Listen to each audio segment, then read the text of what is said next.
Secret Garden by Frances Hodgson Burnett. Chapter 27. In the Garden. In each century since the beginning of the world, wonderful things have been discovered. In the last century, more amazing things were found out than in any century before. In this new century, hundreds of things still more astounding will be brought to light. At first, people refuse to believe that a strange new thing can be done. Then they begin to hope it can be done. Then they see it can be done. Then it is done, and all the world wonders why it was not done centuries ago. One of the new things people began to find out in the last century was that thoughts, just mere thoughts, are as powerful as electric batteries, as good for one as sunlight is, or as bad for one as poison. To let a sad thought or a bad one get into your mind is as dangerous as letting a scarlet fever germ get into your body. If you let it stay there after it has got in, you may never get over it as long as you live. So long as Mistress Mary's mind was full of disagreeable thoughts about her dislikes and sour opinions of people, and her determination not to be pleased by or interested in anything, she was a yellow-faced, sickly, bored and wretched child. Circumstances, however, were very kind to her, though she was not at all aware of it. They began to push her about for her own good. When her mind gradually filled itself with robins, and moorland cottages crowded with children, with queer, crabbed old gardeners and common little Yorkshire housemaids, with springtime and with secret gardens coming alive day by day, and also with a moor boy and his creatures, there was no room left for the disagreeable thoughts which affected her liver and her digestion, and made her yellow and tired. So long as Colin shut himself up in his room and thought only of his fears and weakness, and his detestation of people who looked at him, and reflected hourly on humps and early death, he was a hysterical, half-crazy little hypochondriac, who knew nothing of the sunshine and the spring, and also did not know that he could get well and could stand upon his feet if he tried to do it. When new, beautiful thoughts began to push out the old hideous ones, life began to come back to him, his blood ran healthily through his veins, and strength poured into him like a flood. His scientific experiment was quite practical and simple, and there was nothing weird about it at all. Much more surprising things can happen to anyone who, when a disagreeable or discouraged thought comes into his mind, just has the sense to remember in time and push it out by putting in an agreeable, determinedly courageous one. Two things cannot be in one place. Where you tend a rose, my lad, a thistle cannot grow. While the secret garden was coming alive, and two children were coming alive with it, there was a man wandering about certain far-away, beautiful places in the Norwegian fjords and the valleys and mountains of Switzerland, and he was a man who, for 10 years, had kept his mind filled with dark and heart-broken thinking. He had not been courageous. He had never tried to put any other thoughts in the place of the dark ones. He had wandered by blue lakes and thought them. He had lain on mountain-sides with sheets of deep blue gentians blooming all about him, and flower-breaths filling all the air, and he had thought them. A terrible sorrow had fallen upon him when he had been happy, and he had let his soul fill itself with blackness, and had refused obstinately to allow any rift of light to pierce through. He had forgotten and deserted his home and his duties. When he travelled about, darkness so brooded over him that the sight of him was a wrong done to other people, because it was as if he poisoned the air about him with gloom. Most strangers thought he must be either half-mad or a man with some hidden crime on his soul. He was a tall man with a drawn face and crooked shoulders, and the name he always entered on hotel registers was Archibald Craven, Misselthwaite Manor, Yorkshire, England. He had travelled far and wide since the day he saw Mistress Mary in his study, and told her she might have her bit of earth. He had been in the most beautiful places in Europe, though he had remained nowhere more than a few days. He had chosen the quietest and remotest spots. He had been on the tops of mountains whose heads were in the clouds, and had looked down on other mountains when the sun rose, and touched them with such light as made it seem as if the world were just being born. But the light had never seemed to touch himself until one day when he realized that for the first time in 10 years a strange thing had happened. He was in a wonderful valley in the Austrian Tyrol, and he had been walking alone through such beauty as might have lifted any man's soul out of shadow. He had walked a long way, and it had not lifted his. But at last he had felt tired, and had thrown himself down to rest on a carpet of moss by a stream. It was a clear little stream which ran quite merrily along on its narrow way through the luscious damp greenness. Sometimes it made a sound rather like very low laughter as it bubbled over and round stones. He saw birds come and dip their heads to drink in it, and then flick their wings and fly away. It seemed like a thing alive, and yet its tiny voice made the stillness seem deeper. The valley was very, very still. As he sat gazing into the clear running of the water, Archibald Craven gradually felt his mind and body both grow quiet as the valley itself. He wondered if he were going to sleep, but he was not. He sat and gazed at the sunlit water, and his eyes began to see things growing at its edge. There was one lovely mass of blue forget-me-nots growing so close to the stream that its leaves were wet, and at these he found himself looking as he remembered he had looked at such things years ago. He was actually thinking tenderly how lovely it was, and what wonders of blue its hundreds of little blossoms were. He did not know that just that simple thought was slowly filling his mind, filling and filling it, until other things were softly pushed aside. It was as if a sweet, clear spring had begun to rise in a stagnant pool, and had risen and risen until at last it swept the dark water away. But of course he did not think of this himself. He only knew that the valley seemed to grow quieter and quieter as he sat and stared at the bright, delicate blueness. He did not know how long he sat there, or what was happening to him, but at last he moved as if he were awakening, and he got up slowly and stood on the moss carpet, drawing a long, deep, soft breath and wondering at himself.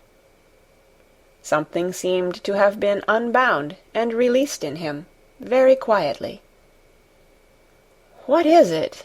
he said, almost in a whisper, and he passed his hand over his forehead. "I almost feel as if I were alive."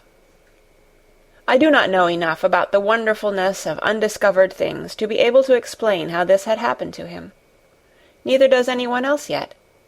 He did not understand at all himself, but he remembered this strange hour months afterward when he was at Misselthwaite again, and he found out quite by accident that on this very day Colin had cried out as he went into the secret garden, "I am going to live for ever and ever and ever." The singular calmness remained with him the rest of the evening, and he slept a new, reposeful sleep, but it was not with him very long. He did not know that it could be kept. By the next night he had opened the doors wide to his dark thoughts, and they had come trooping and rushing back. He left the valley, and went on his wandering way again. But, strange as it seemed to him, there were minutes, sometimes half-hours, when, without his knowing why, the black burden seemed to lift itself again, and he knew he was a living man, and not a dead one. Slowly, slowly, for no reason that he knew of, he was coming alive with the garden. As the golden summer changed into the deep golden autumn, he went to the Lake of Como. There he found the loveliness of a dream. He spent his days upon the crystal blueness of the lake, or he walked back into the soft, thick verdure of the hills and tramped until he was tired so that he might sleep. But by this time he had begun to sleep better, he knew, and his dreams had ceased to be a terror to him. Perhaps, he thought, my body is growing stronger. It was growing stronger, but because of the rare, peaceful hours when his thoughts were changed, his soul was slowly growing stronger too. He began to think of Misselthwaite, and wonder if he should not go home. Now and then he wondered vaguely about his boy, and asked himself what he should feel when he went and stood by the carved, four-posted bed again, and looked down at the sharply chiselled, ivory-white face while it slept, and the black lashes rimmed so startlingly the close-shut eyes. He shrank from it. One marvel of a day he had walked so far that when he returned, the moon was high and full, and all the world was purple shadow and silver. The stillness of lake and shore and wood was so wonderful that he did not go into the villa he lived in.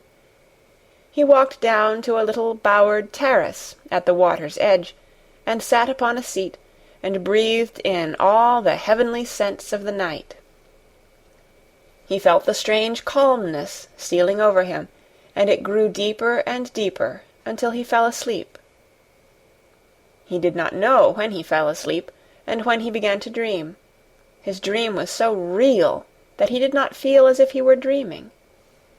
He remembered afterward how intensely wide awake and alert he had thought he was. He thought that as he sat and breathed in the scent of the late roses, and listened to the lapping of the water at his feet, he heard a voice calling. It was sweet and clear and happy and far away. It seemed very far, but he heard it as distinctly as if it had been at his very side. "Archie! Archie! Archie!" it said, and then again, sweeter and clearer than before. "Archie! Archie!" He thought he sprang to his feet, not even startled. It was such a real voice, and it seemed so natural that he should hear it. "Lilias! Lilias!" he answered. "Lilias, where are you?" "In the garden," it came back like a sound from a golden flute. "In the garden." And then the dream ended, but he did not awaken. He slept soundly and sweetly all through the lovely night. When he did awake at last, it was brilliant morning, and a servant was standing staring at him. He was an Italian servant, and was accustomed, as all the servants of the villa were, to accepting without question any strange thing his foreign master might do. No one ever knew when he would go out or come in, or where he would choose to sleep, or if he would roam about the garden, or lie in the boat on the lake all night. The man held a salver with some letters on it, and he waited quietly until Mr. Craven took them. When he had gone away, Mr. Craven sat a few moments holding them in his hand and looking at the lake. His strange calm was still upon him, and something more, a lightness, as if the cruel thing which had been done had not happened as he thought, as if something had changed. He was remembering the dream, the real, real dream. "In the garden," he said, wondering at himself. "In the garden. But the door is locked, and the key is buried deep." When he glanced at the letters a few minutes later, he saw that the one lying at the top of the rest was an English letter, and came from Yorkshire. It was directed in a plain woman's hand, but it was not a hand he knew. He opened it, scarcely thinking of the writer, but the first words attracted his attention at once. "Dear Sir, I am Susan Sowerby, that made bold to speak to you once on the moor. It was about Miss Mary I spoke. I will make bold to speak again. Please, sir, I would come home, if I was you. I think you would be glad to come, and, if you will excuse me, sir, I think your lady would ask you to come, if she was here. Your obedient servant, Susan Sowerby. Mr. Craven read the letter twice before he put it back in its envelope. He kept thinking about the dream. "I will go back to Misselthwaite," he said. "Yes, I'll go at once." And he went through the garden to the villa, and ordered Pitcher to prepare for his return to England. In a few days he was in Yorkshire again, and on his long railroad journey he found himself thinking of his boy as he had never thought in all the 10 years past. During those years he had only wished to forget him. Now, though he did not intend to think about him, memories of him constantly drifted into his mind. He remembered the black days when he had raved like a madman because the child was alive and the mother was dead. He had refused to see it, and when he had gone to look at it at last, it had been such a weak, wretched thing that everyone had been sure it would die in a few days. But, to the surprise of those who took care of it, the days passed, and it lived, and then everyone believed it would be a deformed and crippled creature. He had not meant to be a bad father, but he had not felt like a father at all. He had supplied doctors and nurses and luxuries, but he had shrunk from the mere thought of the boy, and had buried himself in his own misery. The first time after a year's absence he returned to Misselthwaite, and the small, miserable-looking thing languidly and indifferently lifted to his face the great grey eyes with black lashes round them, so like, and yet so horribly unlike the happy eyes he had adored, he could not bear the sight of them, and turned away pale as death.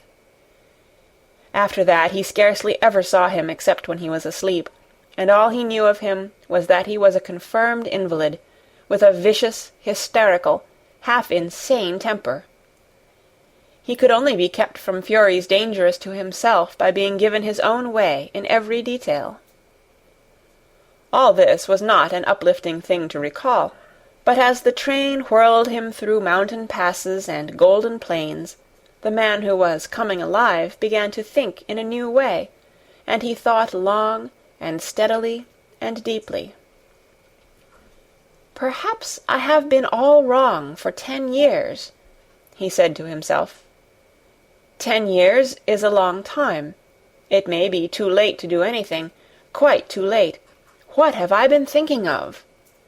Of course, this was the wrong magic, to begin by saying too late. Even Colin could have told him that. But he knew nothing of magic, either black or white. This he had yet to learn. He wondered if Susan Sowerby had taken courage and written to him only because the motherly creature had realized that the boy was much worse, was fatally ill. If he had not been under the spell of the curious calmness which had taken possession of him, he would have been more wretched than ever. But the calm had brought a sort of courage and hope with it. Instead of giving way to thoughts of the worst, he actually found he was trying to believe in better things. Could it be possible that she sees that I may be able to do him good and control him? He thought. I will go and see her on my way to Misselthwaite.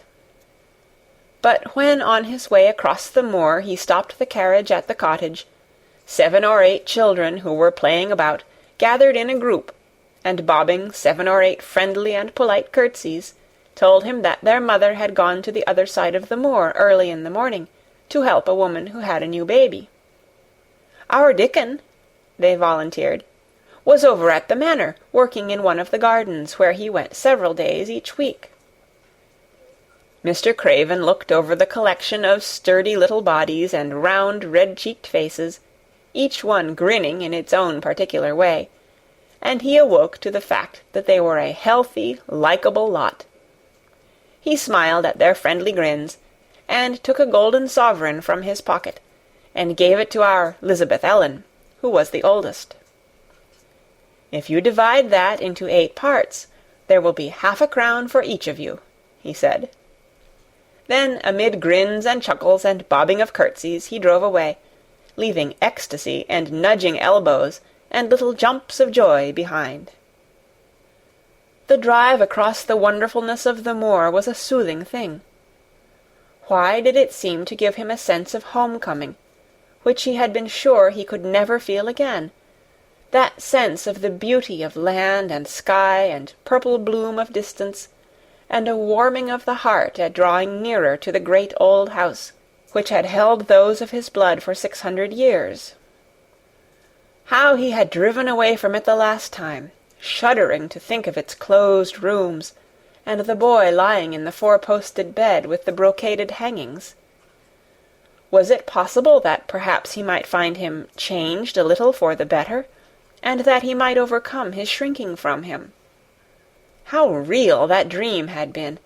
How wonderful and clear the voice which called back to him, "In the garden! In the garden!" "I will try to find the key," he said. "I will try to open the door. I must, though I don't know why." When he arrived at the manor, the servants who received him with the usual ceremony noticed that he looked better, and that he did not go to the remote rooms where he usually lived, attended by Pitcher. He went into the library and sent for Mrs. Medlock. She came to him somewhat excited and curious and flustered. "How is Master Colin, Medlock?" he inquired. "Well, sir," Mrs. Medlock answered. He's different, in a manner of speaking." "Worse?" he suggested. Mrs. Medlock really was flushed. "Well, you see, sir," she tried to explain, "neither Dr. Craven, nor the nurse, nor me can exactly make him out."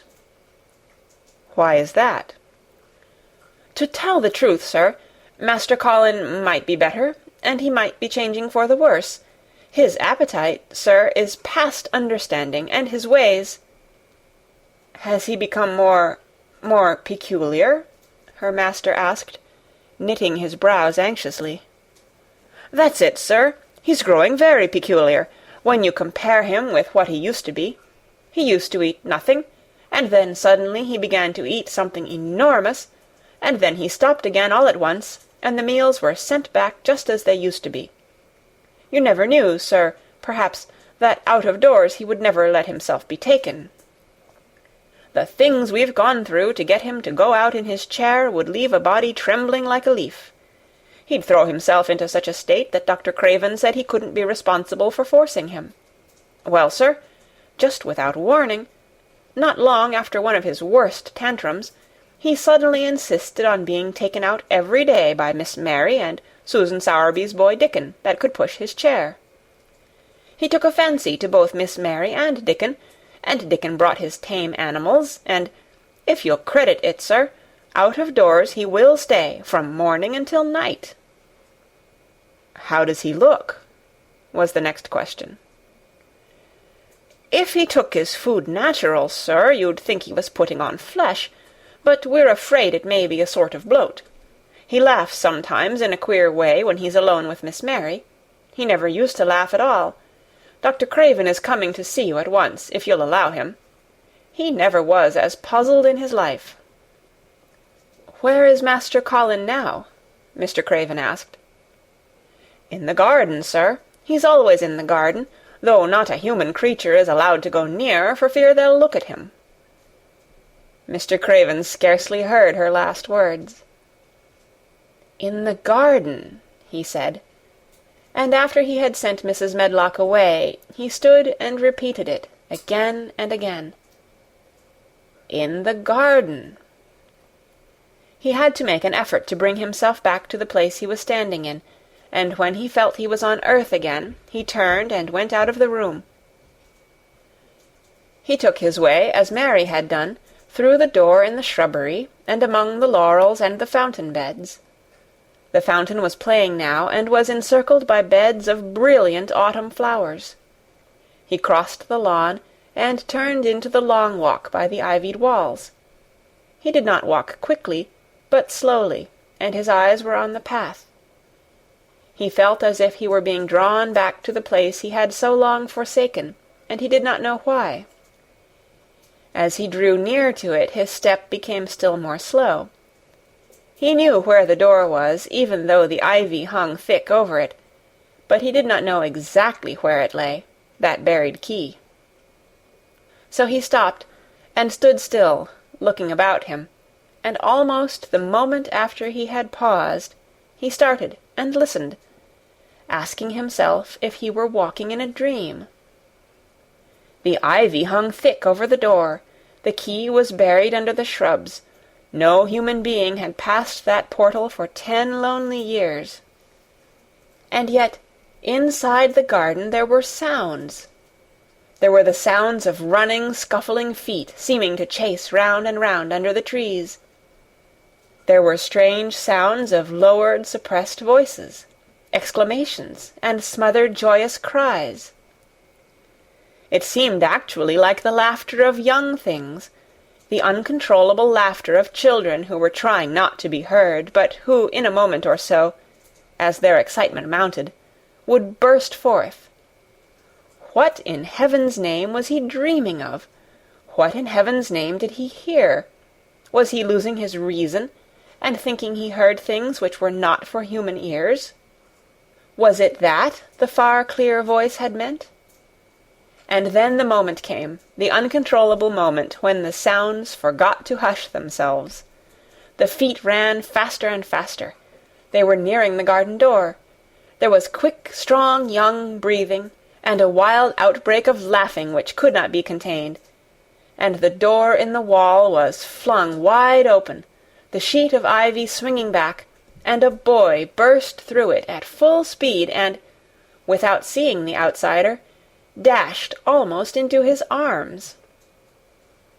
Mr. Craven had extended them just in time to save him from falling as a result of his unseeing dash against him, and when he held him away to look at him in amazement at his being there, he truly gasped for breath.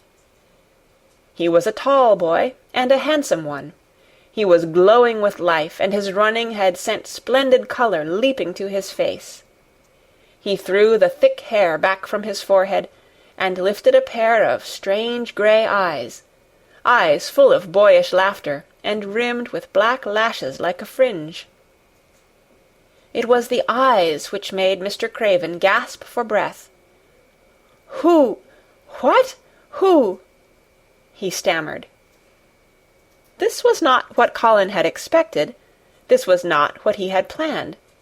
He had never thought of such a meeting, and yet to come dashing out, winning a race, perhaps it was even better. He drew himself up to his very tallest. Mary, who had been running with him and had dashed through the door too, believed that he managed to make himself look taller than he had ever looked before, inches taller. "Father," he said, "I'm Colin. You can't believe it. I scarcely can myself. I'm Colin." Like Mrs. Medlock, he did not understand what his father meant when he said hurriedly, "In the garden, in the garden." "Yes," hurried on Colin, "it was the garden that did it, and Mary and Dickon and the creatures, and the magic. No one knows. We kept it to tell you when you came. I'm well. I can beat Mary in a race. I'm going to be an athlete." He said it all so like a healthy boy, his face flushed, his words tumbling over each other in his eagerness, that Mr. Craven's soul shook with unbelieving joy. Colin put out his hand and laid it on his father's arm. "Aren't you glad, father?" he ended. "Aren't you glad? I'm going to live for ever and ever and ever." Mr. Craven put his hands on both the boy's shoulders and held him still. He knew he dared not even try to speak for a moment. "Take me into the garden, my boy," he said at last, "and tell me all about it." And so they led him in. The place was a wilderness of autumn gold and purple and violet blue and flaming scarlet, and on every side were sheaves of late lilies standing together. lilies which were white, or white and ruby. He remembered well when the first of them had been planted that just at this season of the year their late glories should reveal themselves. Late roses climbed and hung and clustered, and the sunshine deepening the hue of the yellowing trees made one feel that one stood in an embowered temple of gold. The newcomer stood silent just as the children had done when they came into its greyness. He looked round and round. "I thought it would be dead," he said. "Mary thought so at first," said Colin, "but it came alive." Then they sat down under their tree, all but Colin, who wanted to stand while he told the story. It was the strangest thing he had ever heard, Archibald Craven thought, as it was poured forth in headlong boy fashion. Mystery and magic and wild creatures, the weird midnight meeting, the coming of the spring, the passion of insulted pride which had dragged the young Rajah to his feet to defy old Ben Weatherstaff to his face. The odd companionship, the play-acting, the great secret so carefully kept. The listener laughed until tears came into his eyes, and sometimes tears came into his eyes when he was not laughing. The athlete, the lecturer, the scientific discoverer was a laughable, lovable, healthy young human thing. "Now," he said at the end of the story, "it need not be a secret any more. I dare say it will frighten them nearly into fits when they see me. But I am never going to get into the chair again.